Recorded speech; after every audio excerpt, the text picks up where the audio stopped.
आज 12वीचा निकाल लागला असून राज्यामध्ये पुन्हा एकदा मुलींनीच बाजी मारल्याचं चित्र आहे। 12वीचा निकाल ऑनलाईन लागल्यानंतर मुंबईतील रुईया कॉलेजमध्ये मुलांनी जल्लोष केला। या मुलांनी वर्षभर कशा पद्धतीने अभ्यास केला, अपेक्षित यश मिळवल्यावर त्यांची भावना आणि प्रतिक्रिया नेमकी काय आहे जाणून घेतले आमचे प्रतिनिधी स्वप्नील जाधव यांनी। पाहूयात। आज 12वीचा निकाल जाहीर झालेला आहे। महाराष्ट्रामध्ये सर्वच 12वीच्या विद्यार्थ्यांची धाकधूक आता संपलेली आहे। मी सध्या रुईया कॉलेजच्या समोर आणि या ठिकाणी पाहतोय आपण सर्व गुणवंत विद्यार्थी आहेत। सर्व या ठिकाणी निकाल लागल्यानंतर एकच उत्साह यांच्यामध्ये दिसतोय, सेलिब्रेट करतायत। थेट संवाद साधूया। आज खरं तर निकाल लागलेला आहे, काय कसं वाटतंय, काय नक्की वाटतं? खूप छान वाटतंय। आय मीन बऱ्याच दिवसांपासून आम्ही विचार करतोय रिझल्ट कधी येत आहेत आणि जेव्हा ते आले ती असा आनंद वाटतो की जे आम्ही परिश्रम केले, जी मेहनत केली आहे, शेवटी त्याचं फळ आम्हाला मिळालं आणि ते खूप गोड आहे।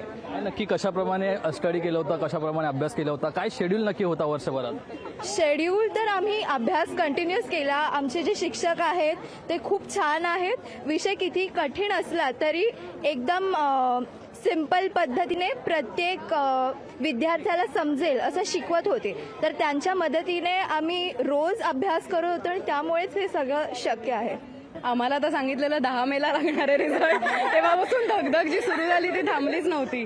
पण त्याच्यानंतर आता तरी लवकरच लागलाय फार रिझल्ट। आम्हाला खरं अँटिसिपेटेड नव्हतं की एवढा लवकर लागेल आणि छान रिझल्ट लागले सगळ्यांचे, त्याच्यामुळे अजूनच आनंद आणि असं छान वाटतंय। आता कसं वाटतंय? आता निकाल एकंदरीत हाताशी आलेला आहे, घरी सांगितलं का, काय नक्की भावना आहे? हो, घरच्यांबरोबरच बघितला आणि ऑब्व्हियसली खूपच छान वाटतंय, खूप आनंद आलाय। सगळ्यांचाच रिझल्ट खूप चांगला लागलाय, त्याच्यामुळे खूप आनंद आहे। कॅमेरा पर्सन विविध सह स्वप्नील जाधव, लोकशाही मराठी, मुंबई। लोकशाही मराठी, ऐका, पहा, जागरूक रहा।